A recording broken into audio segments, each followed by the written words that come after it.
Good morning, good afternoon, good evening from whichever part of the world you're from. This is Kavita Ramchand from Life Success Coaching in Mauritius. So I'm continuing reading the book You Were Born Rich in English and in Creole on another platform. So we are on chapter 7, which is called The Risk Takers. And let me continue. This is a very interesting chapter because action is key if you want to get results that you want in life. Okay, so here the author says another thing which you must be aware of is that risk taking is always a relative term. In other words, behavior which represents a risk to one person may not necessarily represent a risk to another person. Moreover, if the same behavior were carried out by a third party, one might even be tempted to deem it irresponsible conduct.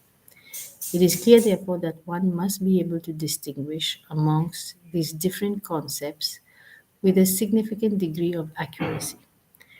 In order to achieve this, it becomes necessary to go back to one of the basic principles involved in the process of self development. You must be able to see yourself with your inner eye already in possession of the good you desire.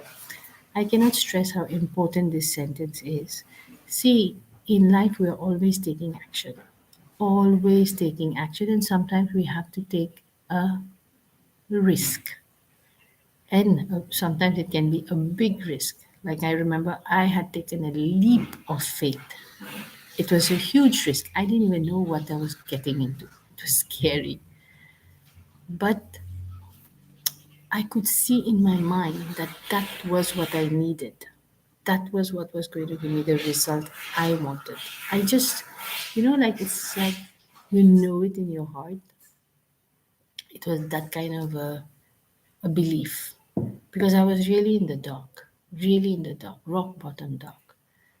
But then my heart knew, from my intuition, I knew that this is what, when we say inner vision, it is your heart, it is the inner eye of wisdom. You can put it that way. And it's like you know that this is going to be good for you. So you want to know that it is going to be good. If you have a fear when you're taking that risk that something is telling you no, it's not going to be good for you, then don't take it. So only when you know it's going to be good for you, you want to take that risk. So he talks about risk taking versus irresponsibility. He says people who are irresponsible very rarely accomplish anything of importance, and quite often they invite real harm to themselves. They might occasionally become involved in some activities which are successful, but these results occur so infrequently and they are so overshadowed by negative results that they are hardly even worth mentioning. So I'm going to tell you the example he takes to explain that, which is so logical that some people actually take such irresponsible risks. They get such negative results. It's like, why? Sometimes you will wonder, why do they do that? You know? So he gives a very simple example here. I'm not going to read it because it gets boring to read. I'll just explain the example to you. He says that sometimes a person is dead, like bullying. You're in a group of friends and you're on a cliff, and the bottom of the lake, for example, is very shallow. And then your friends are like telling you, I dare you to jump. And then some people actually do it. And they do it not because it's a strange thing, it's a strange reason that they're doing it. Why?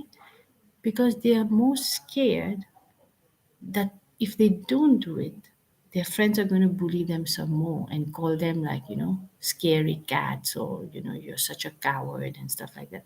And because of what other people are going to tell them, that fear of what people will say, they just don't do. I mean, they do it and they could lose their lives, but they still do it. That is irresponsible. I mean, it's your life. It's such a precious thing to have a life.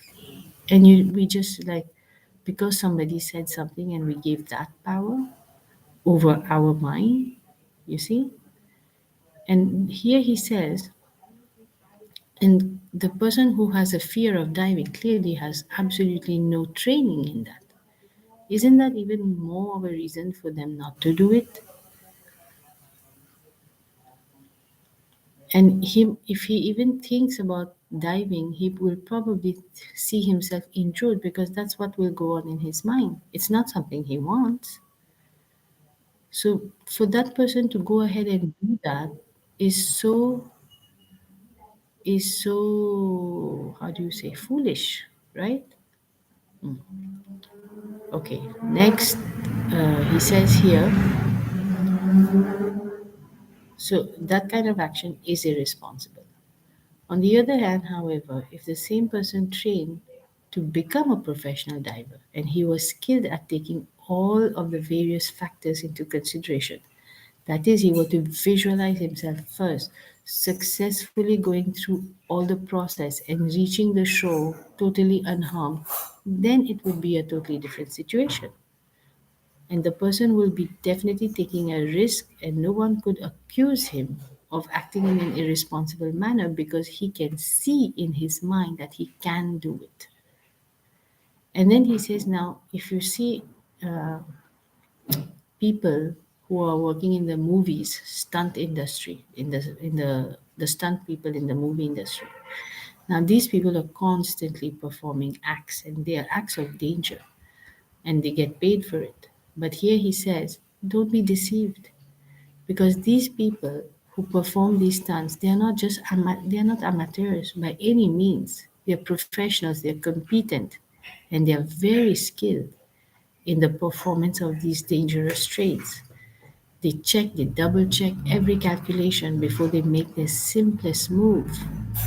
So as a result of these precautions, they are very rarely ever injured.